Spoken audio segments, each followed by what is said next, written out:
Bien. Donc, les cours sont dédiés à Lilou Dishpat, André, Raphaël, Chaim, Ben et Lisheva. On va parler aujourd'hui des 3 semaines et de ce qui nous est demandé, parce que vous savez, encore une fois, on le redit souvent, mais il faut toujours le redire, que les fêtes juives, ce n'est jamais une commémoration, c'est pas qu'on se commémore des choses, c'est pas les anciens combattants, c'est le cycle du temps juif est ainsi comme une pyramide en spirale, où tous les ans se reconduit les mêmes événements, Pessah, Sukkot, Kippour, Rosh Hashanah, et Purim, Hanouka, et aussi les 3 semaines, et pendant il y a un double mouvement du temps dans le temps juif, revient exactement, éternellement, l'élément métaphysique fondamental, par exemple à Pessah, c'est la libération. Donc tous les années, tous les ans, il y a un lieu, prenez comme si vous avez un endroit où c'est le centre névralgique, le centre le plus puissant de la libération. Alors tous les jours, il faut se libérer. Mais à Pessah, c'est le jour, c'est la période où c'est la source, où peut s'alimenter toute l'inspiration spirituelle pour se libérer. C'est pareil à Kippour. On fait tchouva toute l'année. On ne fait pas de tchouva juste à Kippour. Mais Kippour, c'est le jour de la tchouva, c'est le jour d'Akapara. Et bien entendu, tout le monde comprend qu'à Kippour, c'est pas une commémoration que Dieu nous a pardonné il y a 3000 ans, 3500 ans. Personne passe Kippour en disant, tiens, on va fêter le fait que Dieu a pardonné la faute du veau d'or il y a 3500 ans. Personne ne fait comme ça. Tout le monde comprend que Kippour, on est pardonné. Ben, c'est pareil à Pessah, on est libéré. C'est pareil à Sukkot, on envisage une vie où Dieu est au-dessus de nous, nous protège, où la présence de la Shrina est au-dessus de notre tête. Et c'est pareil à Hanouka avec les lumières, etc. Et là, on est dans la période des 3 semaines. Et alors là aussi, qu'est-ce qu'on nous demande? Donc il y a un travail à faire. Donc on a dit c'est un temps en termes de spirale, il y a en même temps cet élément qui revient éternellement métaphysique, mais en même temps, chaque année, ça évolue. Donc ça va comme ça en cercle et ça grandit. On arrive à une sorte de cône comme ça, au bout du cône, il y a le Mashiach qui nous attend. En gros, c'est ça, vivre comme un juif.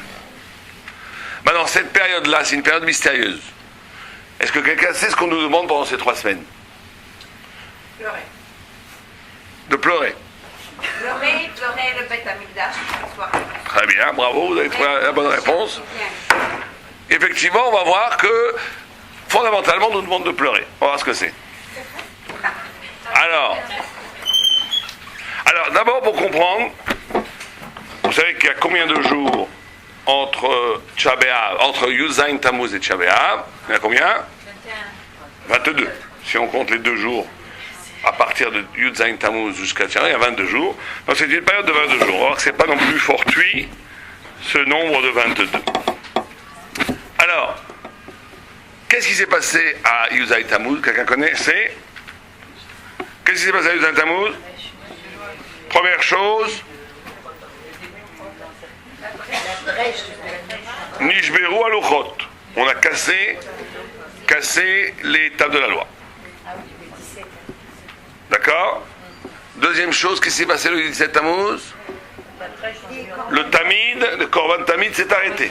Korban Tamid s'est arrêté. Dans le Beth Amikdash Rishon. Troisième chose, on a eu une brèche dans le 2e temple. Donc, premier temple s'est arrêté, 2e temple, il y a une brèche. 4e chose, Saraf Apitropus arracha et Torah. Apostumus arracha, il a pris la Torah de Moïse et il l'a brûlée. Apostumus. Apostemus. Immarchemo, il a pris la Torah et il a brûlé la Torah. C'était quel siècle, s'il vous plaît? 70 ans de l'ère vulgaire. Et le premier temple, la destruction, c'est 790 ans. Moins 420. Puisque c'est 490 ans avant la destruction du second. Ve'amat Selem Ba'echal. Et il a mis une idole dans le temple. Donc 5 choses à Yuzaït. On va après les 5 choses à Tisha B'Av.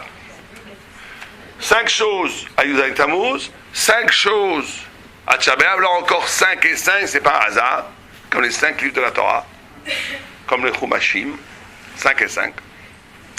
Donc il y a eu à Yuzaït Tammuz 1. Destruction des Luchot.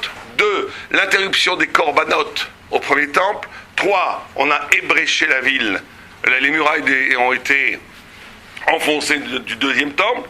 4. Apostobos, il a brûlé la Torah. 5. On a mis une idole dans le Echal, là au lieu même du Kadosh, du Saint des Saints, on a mis une idole. Alors on va les prendre un par un pour comprendre le point commun de ces 5 choses. C'est une réduction. C'est qu'on est passé de l'infini au fini. On est passé de l'absolu au relatif. On est passé de l'inconcevable au concevable. Prenons par exemple l'étape de la loi. Destruction des premières tables de la loi. C'est un drame fondamental dans l'histoire du peuple juif. Parce que la destruction des premières tables de la loi nous font passer aux deuxièmes tables de la loi. Quelle est la différence entre les premières tables et les deuxièmes tables? Quelqu'un sait qu'est-ce qui s'est passé de différent? C'est quoi? Les premières ont été écrits par Dieu et les deuxièmes non. Hein? Non. Les deux ont été écrits par Dieu. Même s'il y a écrit Psal Lecha, beaucoup de gens font cette erreur, c'est Dieu qui a écrit les 2 tables de la loi. Alors qu'est-ce que c'est la différence? Non, c'est le même texte, pratiquement. Il y a Shamor Zachor, mais c'est pas le même texte. La pierre que Moshe a préparée. Alors, la première table de la loi, c'est Moïse, c'est Dieu qui a donné le saphir. Les deuxièmes tables de la loi, c'est Moïse qui a donné une pierre qui a trouvé par terre. Donc, la différence entre les premières tables de la loi et les deuxièmes tables de la loi, c'est ce que le support sur lequel est gravée la parole de Dieu, est-ce qu'elle vient de Dieu ou est-ce qu'elle vient de l'homme? Alors vous allez me dire quelle différence? Que je s'en fiche, qui c'est qui amène le support? En quoi c'est important le support? C'est fondamental. Pourquoi? Parce que le support, c'est nous. En d'autres termes, dans les premières tables de la loi, Dieu a non seulement donné la Torah, la vérité, mais il a donné aussi les instruments spirituels pour capter cette vérité. Il a donné non seulement la vérité, mais il a donné ce qu'on appelle une prophétie radicale, ce qui fait que même le plus grand des Hamad, comme on dit en yiddish, il comprenait tout aux premières tables de la loi. Tout. Dieu l'a donné, c'est comme si pour dire les choses simplement, dans les premières tables de la loi, il a donné non seulement la vérité, mais aussi un cerveau génial pour comprendre cette vérité. Un cerveau divin. Le support était divin. Donc c'était pas simplement, tiens, c'est pas mal ce qu'il dit Dieu, je comprends moins, l'autre il comprend plus bien, t'as pas compris, pas du tout. L'expérience des premières tables de la loi, c'est que chaque juif est devenu un immense prophète. Chaque juif est devenu d'une intelligence divine où il comprenait la parole de Dieu presque du point de vue de Dieu. Il avait la capacité d'appréhender la vérité dans un point de vue divin, immense, infini. La faute du veau d'or, qui est un refus de Dieu, il faut bien comprendre, et ça peut nous apprendre aussi des choses sur nous, que la faute du veau d'or, la faute dans le désert, la faute des cailles, la faute des Meraglim, toutes ces fautes-là, c'est très souvent une faute de vouloir rester un animal. Ça veut dire que quand Dieu t'élève tellement haut, il y a un Yetzer Hara très spécial qui te dit « Oh là là, bon c'est très bien tout ça, mais moi j'ai envie de redevenir... » C'est comme les gens qui vont sur les bateaux. C'est magnifique et tout, les bateaux. Vous demandez à n'importe quel marin qui est sur le bateau, au bout de 30 ans, il rêve que d'une chose, être chez lui ou regarder la télé. Il est dans les grandes aventures. Il veut redevenir un petit bourgeois. C'est le Yetzer Hara du corps. Le corps, il a envie d'être tranquille, il n'a pas envie qu'on l'élève. Et ça, c'est la grande faute. C'est la très grande faute. Donc, quand quelqu'un s'élève, c'est très souvent, quand quelqu'un grandit à la Torah, un moment de l'épreuve, quand on grandit à la Torah, c'est de vouloir redevenir de la chair. De vouloir c'est pour ça que très souvent, ça vous avez remarqué après Kippour, vous n'avez pas remarqué après Kippour, alors Kippour l'année il a, c'est des anges. Un quart d'heure, une demi-heure plus tard, Marie, là, on mange comme des goinfres, on se crie entre eux, et les Yetzer Hara les disputent tout de suite. Pourquoi? C'est parce que les gens sont plus mauvais, ils sont meilleurs. Ils viennent de sortir de Kippour. C'est qu'ils veulent retrouver l'animalité, la normalité, l'humanité. Ils ont été trop hauts, ça leur fait peur. Ça fait peur quand tu grandis un peu trop. Et très souvent, c'est comme ça. Et la faute du veau d'or, c'est un refus de Dieu. L'expérience l'expérience du Har Sinaï à Shavuot nous a rendus divins, et immortels, plus haut que les anges. Le veau d'or, c'était une façon d'accommoder, un accommodement de la spiritualité. On veut bien un Dieu, mais palpable, touchable, en or, qui brille bien, tunisien. Quelque chose qui est comme ça, sympathique. Ce Dieu transcendant, c'est trop pour nous. Et d'où, Mida Keneged Mida, tu abandonnes un Dieu, donc Dieu t'abandonne. Et donc ton esprit devient un esprit purement humain. Maintenant la Torah, les deuxièmes tables de la loi, combien tu désires de vérité, tu vas avoir la vérité. Tu désires un petit peu de vérité, tu auras un petit peu de vérité. Tu désires moyennement de la vérité, tu auras moyennement de la vérité. Tu désires extraordinairement de la vérité, tu auras extraordinairement de la vérité. Ça va être relatif au désir. Donc tu as des gens qui peuvent étudier toute la journée, s'ils n'ont pas de vrai désir de la vérité, ils n'auront pas de vérité. Et tu as des gens qui auront... La Torah va être donnée proportionnelle au désir de vérité, il faut comprendre ça. Comment on sait le désir? Vous savez bien comment on évalue le désir. Combien on sait combien je suis intéressé par la vérité, la transcendance, par Dieu? Combien je suis véritablement intéressé par ça? C'est combien tu es prêt à sacrifier pour? C'est très simple. C'est plus quelqu'un est prêt à sacrifier pour quelque chose, plus ça montre qu'il désire la chose. Ish, les filles, be'alelo. L'homme est jugé et mesuré par rapport à sa capacité d'admirer et de sacrifier. Si tu n'es pas prêt, comme certains Israéliens vous disent, pourquoi t'es-tu à Torah? Dit la malo. La malo, pourquoi pas? Bon, pourquoi pas le Kollel, on est payé 2005, ma femme travaille, on a l'Aftar. Aller travailler, ça coûte 4 000, 4 500, ça vaut pas vraiment le coup, autant aller au Kollel. Ahmad al-Islam, cet homme-là n'aura aucun avis dans la Torah, aucun, même s'il est génial. Pourquoi? Parce que celui qui tue la Torah comme ça, il n'y a pas de désir. S'il n'y a pas de désir, aucune Torah, zéro. La Torah, elle demande des sacrifices. C'est pour ça qu'il y a écrit Kiyamut Baoel, Kiyamut Adam Baoel. Et c'est pour ça que Shranor dit que la Torah, elle ne s'acquiert que quand on étudie avec du pain et de l'eau, et qu'on dort par terre. C'est pas qu'on est pas des jésuites, on veut dormir par terre, c'est quoi le problème? On n'est pas des mortificateurs. C'est que ça veut dire que la Torah, elle ne s'acquiert que quand ça devient ton principal souci. Le confort matériel, c'est pas important. Pourquoi pas, et vaut mieux pas en vérité, et ce n'est qu'embêtant. Ça ne fait que te socialiser, t'embourgeoiser, te rendre petit, ça t'empêche de la grandeur de la lumière thoraïque. Mais ça ne peut arriver que... Maintenant c'est comme ça, avant c'était pas comme ça. Avant, à la direction des premières tables, on pouvait avoir un cerveau divin, tellement divin que ça ne dépendait pas de moi. C'est la prophétie, les prophètes, très souvent ils prophétisaient, et on leur demandait après, qu'est-ce que tu as prophétisé? Ils ne savaient même plus. Ils avaient oublié. Pourquoi? Parce que c'était une visitation divine. C'était pas vraiment. Alors nous, peut-être quelque chose de supérieur dans les deuxièmes tables, c'est une infinie réduction, une chute infinie par rapport au niveau de Torah. Il n'y a que très rares ceux qui sont arrivés par leur désir à retrouver ce premier niveau, comme Rabbi Akiva par exemple. Rabbi Akiva a été tellement dans le désir de la Torah qu'il est arrivé de lui-même au niveau des premières tables. Et tout est après relatif par rapport à chaque grave. Mais il y a quelque chose de positif dans toute cette histoire, dans tout ce drame. C'est que maintenant, effectivement, c'est plus personnel. La Torah va être plus Torah d'idées. Ça sera ta Torah. Quand tu auras compris quelque chose, c'est parce que tu as voulu, parce que tu as sacrifié. Tu as payé du sang de l'effort. Donc il y a quelque chose qui est à toi, qui n'était pas le cas dans les premières tables. Mais en tous les cas, ça c'est la première chose. Destruction des tables. Deuxième chose, on va voir que tout est réduction. Deuxième facteur de Yud-Zayin Tammuz, c'est d'arrêter le tamid. Vous voyez, là, tout le monde comprend. Tamid, ça veut dire éternel. Or, vous savez que les deux korbanot qu'on a amenés, les deux sacrifices qu'on a amenés quotidiennement au temple, c'était le matin, l'après-midi, sans interruption. Même Shabbat, on faisait la shrita. Même Shabbat, on brûlait les deux korbanot, et plus le moussaf, plus d'autres korbanot, d'autres sacrifices. Même il n'y avait pas une journée où on ne faisait pas les korban tamid, ça n'existait pas, même Rosh Hashanah qui pour tous les jours.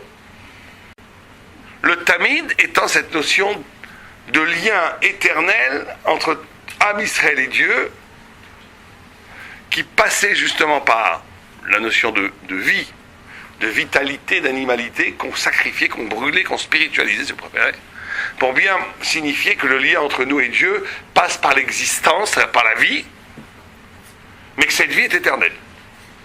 C'est ça le tour de force du judaïsme, la Torah, c'est que ce n'est pas une éternité intellectuelle, que spirituelle, que contemplative, qui n'est pas dans le monde, qui n'est pas dans l'existence. Ce n'est pas non plus une existence qui oublie Dieu, c'est dans l'existence, dans la vie. C'est pour ça qu'on donnait du vin dans le temple, de l'eau, de la nourriture, du sel. La vie. La vie elle-même devenait le lien d'éternité entre toi et Dieu. Grandeur de Ham Israël, ça aussi ça a été cassé. Quand on a arrêté le korbanot, ça veut dire que le lien est devenu maintenant, il n'y a plus de temple. Il n'y a plus de temple. Donc comment est-ce qu'on va faire le lien avec Akadosh Baruch Hu? C'est chacun chez lui avec la table, en invitant des invités, en faisant chesed. Comment est-ce qu'on fait le lien de Avdout? Comment on devient Eved Hashem? Comment on reproduit l'événement métaphysique du temple dans la vie de tous les jours, écartelé parce qu'il n'y a plus de temple? C'est quand on est capable de servir Dieu par un acte de vie. Donc quand vous invitez quelqu'un chez vous, on fait une immense mitzvah. Pourquoi? Parce qu'on fait du chesed avec de la nourriture. C'est très important de faire des actes, de partager l'existence en termes de chesed, en termes de Torah, en termes de... Que ça ne soit pas... Très souvent, et c'est dommage, les gens, ils n'ont pas la conscience qu'ils font la mitzvah. Ils invitent des copains au barbecue, ils font ça pour eux parce que ça les amuse. Bon, c'est bien, mais ils perdent la mitzvah un peu. Parce que mitzvah, c'est chod kavala. Il faut toujours penser que tu fais ça aussi pour la mitzvah. C'est-à-dire que tu essayes de traduire cet événement festif, sympathique. Entre amis, on boit cocktail, on est autour de la piscine à Betvegan, en train de faire les côtelettes d'agneau sur le... Très bien. Hein, non, en bas, pas ici, on traite beaucoup plus bas. Donc ça c'est très bien, mais il faut traduire ça spirituellement. Il faut dire, ça peut pas être que ça. Ça peut pas être genre la partie des copains goy. Ça doit être qu'on doit dire, voilà, maintenant je suis en train de faire du chesed, je suis en train de faire de Arvat Israël. On doit traduire. Vous connaissez l'histoire des deux laitiers? Il y avait deux laitiers qui sont arrivés au Lamaba, Moshe et Shimon, dont le métier est d'apporter à l'époque dans les villages polonais, on amenait le lait, que d'ailleurs en France aussi ça se faisait, on mettait le lait devant la porte. Et après le gars il payait à la fin le laitier, enfin le fermier. Et les deux, c'était leur métier. Ils apportaient le lait. Et quand les deux morts de façon tragique le même jour, la carriole de lait leur est tombée sur la tête, ils sont morts. Ils arrivent au Lamaba, et là, Shimon, on lui donne un super château, avec 3 piscines, tout ce qu'il faut et tout, et l'autre, on lui donne une petite hutte sympathique, mais bon, pas terrible. Alors, il comprend pas, il va voir. On a fait exactement le même métier. Tous les deux, on étudiait les 5 minutes après la prière, 5 minutes après Mincha, 5 minutes après Arvit, 5 minutes après Shacharit. Tous les deux, on donnait la même pièce de Zdaka, tous les deux, on faisait exactement la même vie. Je connais très bien Moshe. Pourquoi est-ce que Shimon a un château et moi j'ai une petite hutte? Il dit, oui, vous avez raison, vous avez fait exactement le même nombre de mitzvahs, vous avez fait exactement le même nombre d'études de la Torah, tout pareil. Simplement, Shimon, quand il mettait le lait, il dit, j'aide un juif. Il avait cette kavala, je fais une mitzvah, j'aide un juif. Toi, tu le faisais pour le business. Enfin, normal, pour une vie, c'est très bien. Mais bon, et alors, tu n'as pas traduit ça en mitzvah. Alors, vous voyez comment l'intention, elle change. Une petite intention change toute une vie. C'est pas une chose quand on élève nos enfants, quand on fait à manger quand vous faites à manger à votre époux, etc., etc. Il faut traduire ça, il y a la relation verticale et horizontale. Il ne faut pas s'engouffrer dans l'horizontal et oublier le vertical. Et le contraire non plus. Quelqu'un qui prie toute la journée, votre mari meurt de faim, il faut vous préparer à manger. Je suis en communion. Pas bien non plus, ça c'est les curés. Nous, on est dans l'union du vertical et de l'horizontal. Ça veut dire qu'on donne à manger, on a le souci de l'autre, on fait attention à l'autre, on fait attention à son confort. Mais traduisant, c'est dommage, traduisant, c'est en train de faire une mitzvah extraordinaire. Tu es en train de t'occuper d'un juif qui a faim, même si c'est ton mari qui va te donner 3 coups de bâton si tu ne lui sers pas à manger. Mais en ce moment, tu lui donnes à manger, tu t'occupes de lui. C'est merveilleux. Traduis ça, je fais ça parce que Dieu me l'a demandé aussi. Pas parce que j'ai peur que mon mari va me crier dessus. Je fais ça parce que Dieu l'a voulu, sinon je pourrais ne pas le faire. Je le fais comme mitzvah. Oui. Ça suffit de le penser. Non, penser, ça suffit. Et c'est pareil pour les enfants, c'est pareil pour tout. Nouer, c'est ça le temple. Nouer l'existence à Dieu. C'est ça le temple. Tout le temple, c'est ça. Or, on fait le tikkun Beth Amikdash quand on fait ça. Quand on fait ça, on fait le tikkun Beth Amikdash. Parce que c'est ça le Beth Amikdash. Tout le Beth Amikdash, c'est d'amener la vie, les moutons, le vin, l'eau, la vie, et spiritualiser cela. Et bien comment, aujourd'hui il n'y a plus de Beth Amikdash, comment on spiritualise la vie? Par la vie. En ayant l'intention, quand je fais la vie, de le faire parce que Dieu le veut et comme un lien avec Dieu. C'est pas quand on mange d'ailleurs. Quand on mange, le plaisir qu'on reçoit, on l'absorbe et on s'oublie. Ou bien quand chaque plaisir que je reçois, je dis je suis en train de recevoir la vie de Dieu. Imaginez comment ça change. Le même acte, vous voyez deux gars qui mangent leur steak frites. Imaginez une vision. Deux gars qui mangent leur steak frites. L'un il est en train de s'enfoncer dans le guéhinome, l'autre il va au paradis. Le même steak, les mêmes frites, la même boîte de coca. Le même mouvement des mains. La même fourchette, le même couteau. Simplement l'un, quand il mange, je suis en train d'en profiter. Même mouvement. On parle d'un même mouvement. C'est que dans la pensée. Il coupe la viande, il la met dans la bouche, il mâche de la même façon. Simplement l'un, il dit je suis en train de m'oublier dans la nourriture, fichez-moi la paix. Tavot mevakesh nifran, laissez-moi tranquille que je m'engouffre, que je me goinfre. Et l'autre, il dit, chaque plaisir qu'il reçoit, il dit, ce plaisir vient de Dieu. Et qu'est-ce que c'est Dieu? Il est en train de me donner la vie. Comme un enfant qui tète le sein de sa mère, qui est en fusion totale avec sa mère. Quand je mange ce plaisir de la nourriture, c'est un lien avec celui qui me donne la vie, un lien avec Dieu. Regardez la différence. Mais cette différence, elle n'est que dans la toda'a, que dans la conscience. Et ça change complètement, l'acte est complètement modifié. À cause de la conscience. Donc c'est ça le Beth Amikdash, conscience. Que la vie est un lien avec Dieu. C'est ça qui a été détruit, c'est comme ça qu'on le répare. La troisième chose, bien sûr, Jérusalem, le fait que quand on a ébréché les murailles de Jérusalem, c'était inimaginable. Jérusalem, c'est la ville de Dieu. Est-ce qu'on peut assiéger, est-ce qu'on peut ébrécher la ville de Dieu? C'est possible, ça se pareil. D'ailleurs, quand Nabuchodonosor est arrivé Marchemo et qu'il a vu Jérusalem, il a détruit avant de la détruire. Il a dit, c'est ça cette ville? Je m'attendais à une ville incroyablement grande. Il y avait une petite Jérusalem sympathique avec des murailles. C'était pas une ville, c'était pas comme en Babylonie ou en Mède où il y avait des villes immenses. C'est une magnifique ville, mais ça c'est rien du tout. Il disait, par ce mépris de la ville, il a déjà détruit la ville.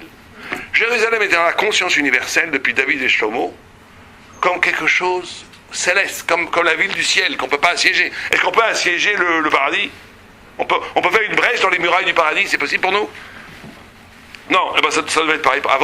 Avant que cet événement ait eu lieu, ça veut dire que nous-mêmes, on a banalisé la ville. La faute, c'est que nous-mêmes, on s'en rend pas compte. Regardez quand quelqu'un il va au cotel pour la première fois, il est en larmes. C'est celui qui va tous les jours, il commence, bon, c'est mon lieu de prière. La banalisation, on ne se rend pas compte du mérite et de la grandeur du monde. Et de la banalisation, c'est quelque chose de terrible parce que c'est quelque chose qui est lié à la reconnaissance. Il n'y a pas de hakaratato. Plus on te donne, moins tu es reconnaissant. Plus tu habites à Jérusalem, moins tu reconnais que la grandeur de Jérusalem. Et la banalisation, elle est dans toutes choses, elle est dans le rapport à notre conjoint, à nos enfants. Il faut s'émerveiller tous les jours de l'extraordinaire de l'autre. Que ce soit son conjoint, ses enfants, ses parents, ses amis. Même si tout le monde n'est pas extraordinaire, mais il y a une part extraordinaire dans chacun. Par définition. Et donc ça, c'est l'autre faute. Et donc le tikkun de ça, c'est d'être capable d'être aux aguets, d'être tout le temps dans un rapport de méfiance par rapport à l'habitude, au fait de banaliser les choses.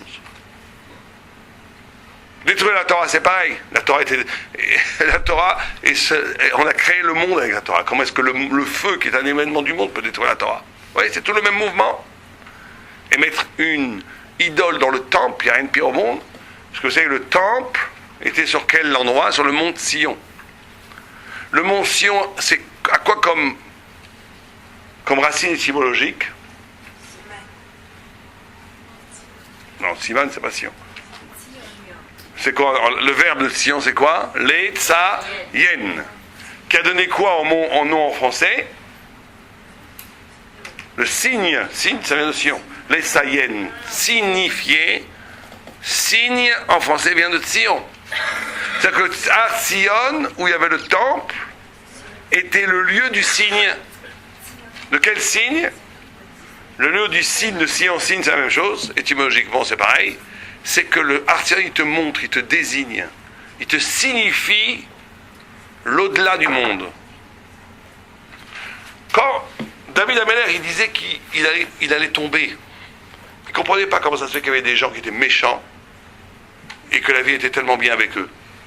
Des gens méchants, tu vois, leurs femmes gentilles avec lui, leurs enfants merveilleux qui réussissent, qui deviennent des mentorats, ils ont plein d'argent, la vie est belle, ils se font des vacances, tout le monde les admire, ils ont des copains. Et tu vois l'autre, le tzaddik, sa femme, elle lui fait la grimace quand il rentre chez lui, ses enfants sont sortis chiloni, il n'a pas un sou, il est malade.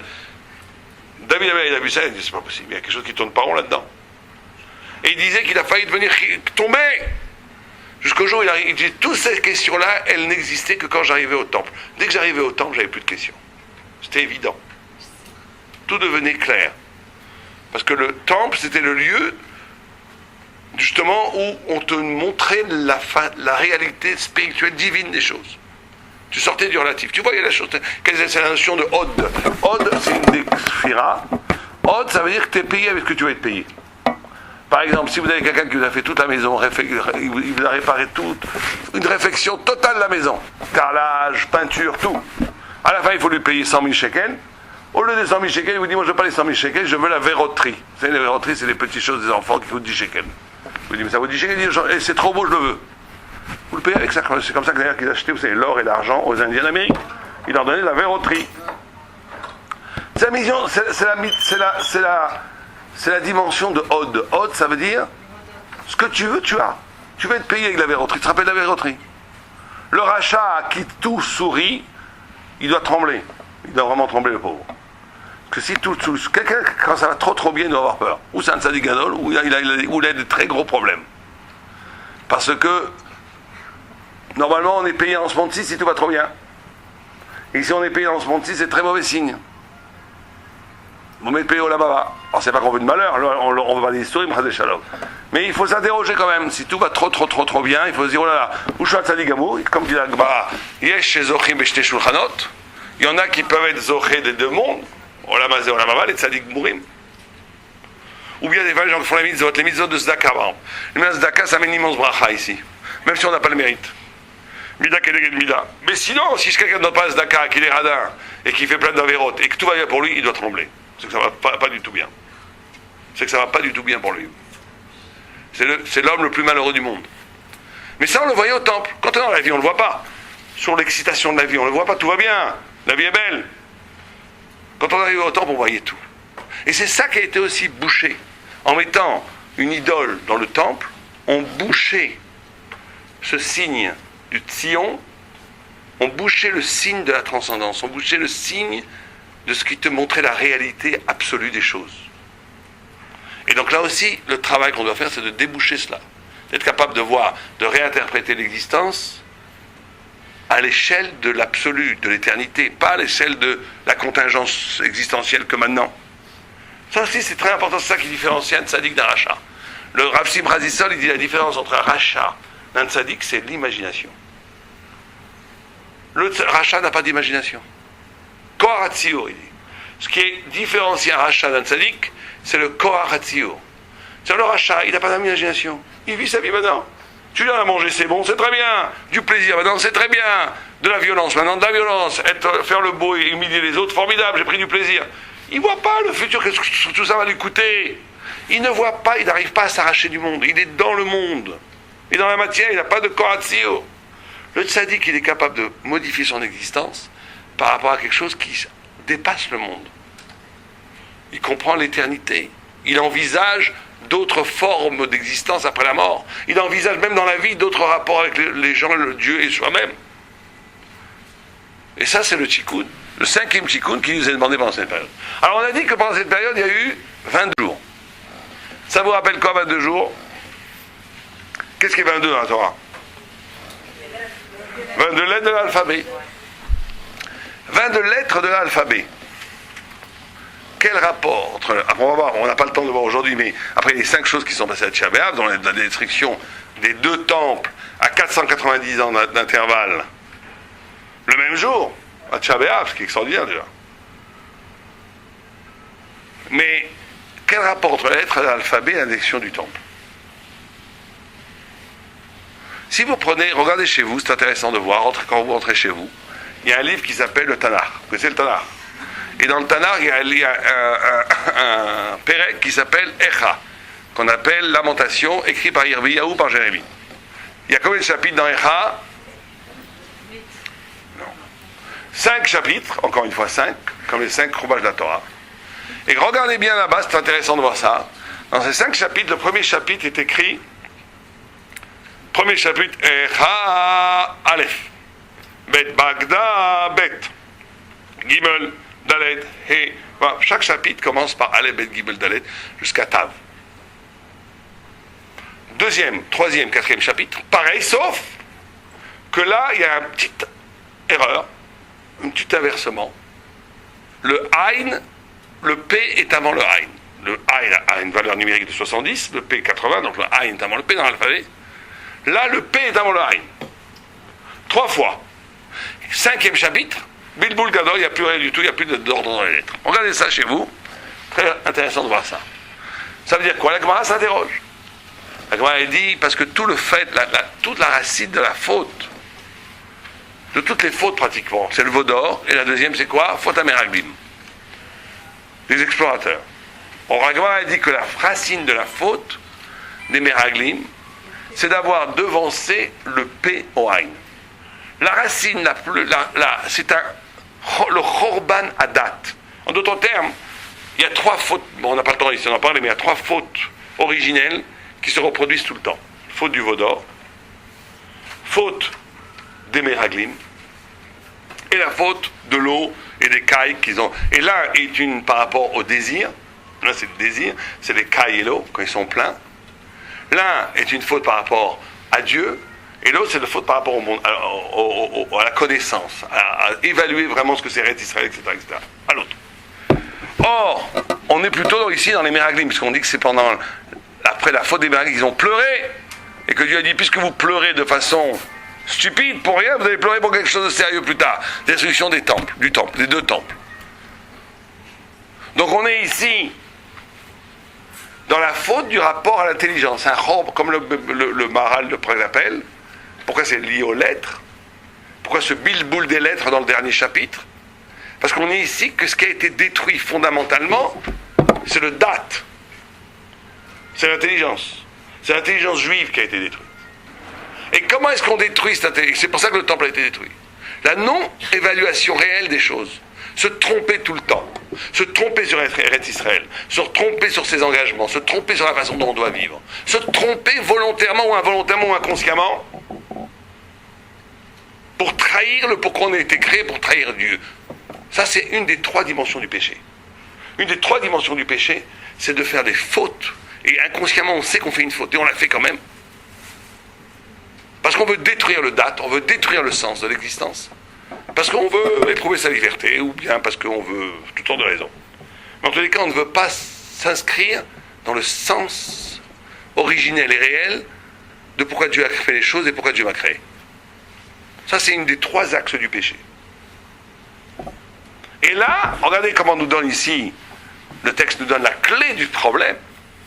Igdimoupe les Ain. Ils ont parlé avant de voir. Comme si la racine de tous les péchés de cet ordre-là, qui est un tiers de tous les péchés, c'était de devancer la parole au regard. En quoi le fait de devancer la parole au regard, c'est si grave? En quoi c'est la racine du mal?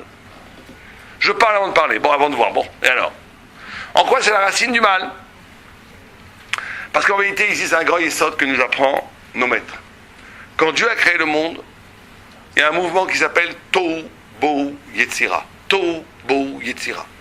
Tohu, ça veut dire étonnement. Bohu, ça veut dire confusion. Yetzira, ça veut dire création. Quand Dieu a créé le monde, il y avait une infinie lumière divine comme un océan infini. Où il n'y avait pas de place pour autre chose que la lumière divine. D'où la grande question, comment peut-il y avoir autre chose que Dieu? C'est impossible. Que la lumière divine, c'est impossible. Dieu est tout, donc rien ne peut être à part lui. Donc Dieu a fait un petit trou, comme un trou d'épingle, dans cet immense océan de lumière. Et ce petit trou qui est comme un petit trou d'épingle, comme dans cet immense océan de lumière, c'est pour nous la dimension du cosmos, des milliards d'années-lumière. Et à l'intérieur, il a créé le monde, dans cet espace vide de lui, Kebiachol. Ça fait un étonnement. Étonnement, comment ça se fait qu'il y ait de l'être plutôt que Dieu? Cet étonnement amène une confusion, tohu bohu, et cette confusion et cet étonnement et cette confusion amènent une création. Et les sages nous disent que ce mouvement-là, Tohu, Bohu, Yetzira, qui est dans l'essence même de la création, il se reproduit dans tout acte de connaissance. Connaître, c'est toujours s'étonner, être bouleversé par cet étonnement, et être créé un nouveau système de connaissance. Regardez un enfant. Un enfant, par exemple, quand il apprend au début, il est étonné. Après, il est confus parce que c'est quoi être étonné? L'essence même de la capacité d'intelligence, c'est la capacité de rentrer des choses qui ne sont pas toi dans toi. De s'ouvrir à quelque chose qui n'est pas toi. C'est l'essence même de l'intelligence. L'essence même de l'intelligence, c'est la capacité d'intégrer des choses qui ne sont pas moi. L'idiot est celui qui ne s'intéresse pas à ce qui n'est pas lui. L'idiot est quelqu'un qui répète toujours ce qu'il connaît déjà, qui ne veut pas s'ouvrir à la nouveauté. Il ne veut pas. Pourquoi? Parce que ça le perturbe. Il n'a pas envie. Il n'a pas envie d'être boulé. Il n'a pas envie du beau. Il ne veut pas du tohu parce qu'il ne veut pas du beau. Donc il ne sera jamais créatif. L'idiot est celui qui répète toujours ce qu'il connaît déjà. L'intelligent est quelqu'un qui est capable d'ouvrir à quelque chose, à s'étonner. Les grands amis des Ramim recherchent toujours des nouveaux. Ils recherchent toujours des nouveaux pshats. Ils veulent la nouveauté. Chidouche. Cette nouveauté te bouleverse parce que ça bouleverse ce que tu savais déjà. Chaque nouvel élément vient bouleverser le système que tu avais avant et tu es obligé donc de recréer un nouveau système de connaissance. Ça marche toujours comme ça. Tohu, Bohu, Yetzira. C'est comme ça qu'on arrive à la connaissance. La plupart des gens me disaient arabe, ils s'arrêtent de ce système à 8 ans, 9 ans. À 8-9 ans, ils ont un logiciel suffisant pour maintenant réintégrer tout nouvel événement. Ils disent oui, ça rentre dans cette case, ça rentre dans ça, oui, je le connais, il est là-dedans. Quand on vit comme ça, et la plupart des gens vivent comme ça, on ne vit pas. Pourquoi? Parce qu'on a fait un logiciel qui s'applique à toute chose qui arrive dans la vie, et puis c'est tout, on n'est plus capable de s'étonner, on n'est plus capable d'être bouleversé, on n'est plus capable d'être créatif. Or, le Talmid Chacham, la plupart des gens s'arrêtent à 7-8 ans, on va dire. Les gens très intelligents finissent à 12 ans. Le Talmid Chacham, il n'arrête jamais. Le Talmid Chacham, il est toujours dans Tohu, Bohu, Yetzira, parce que c'est une façon d'exister. Et ça, c'est la racine, c'est ça qui t'empêche de faire des erreurs. Ce qui fait les erreurs, c'est qu'à cause d'idées préconçues, de préjugés spirituels, on n'est pas capable de voir le signe que Dieu t'envoie, qui est un mouvement de tchouva, qui est une occasion, une main tendue pour t'amener dans la vraie direction. Et tu dis non, non, moi j'ai ma façon de faire. Je fais comme ça. T'as rien compris. T'es passé à côté de l'occasion de changer ta vie. T'es passé à côté de l'occasion d'avoir une liaison d'avoir un lien avec Dieu, d'aller dans le chemin où Dieu te tendait la main pour. Mais ça ne peut le faire que celui qui est Tohu, Bohu, Yetzira, que celui qui est capable d'envisager véritablement un nouvel élément, de prendre le risque d'être bouleversé, d'être confus, et de recréer un nouveau système de connaissances qui te permet d'évoluer dans la vie et d'aller dans le sens où Dieu veut que tu ailles. Mais sans ça, si tu te fermes, c'est fini.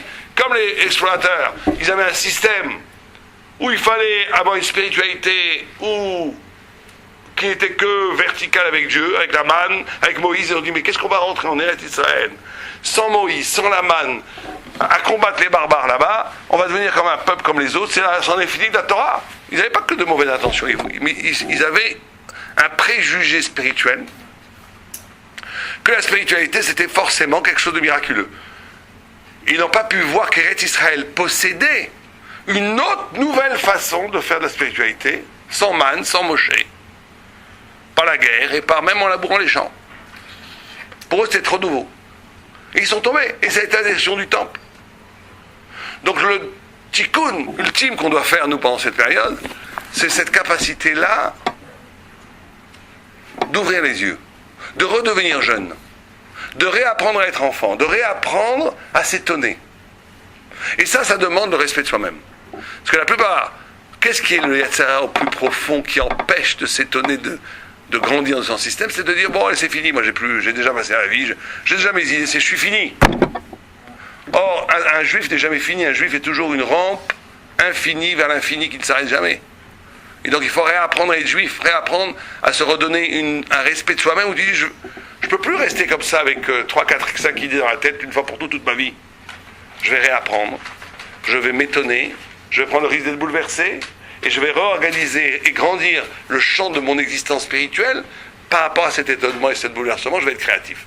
Et quand on est dans ce mouvement-là, on fait le tikkun de ces 3 semaines, à part les 5 choses qu'on a dit avant, et encore 5 autres, il faut le lire dans le texte, comment on fait le tikkun du Beth Amikdash, etc.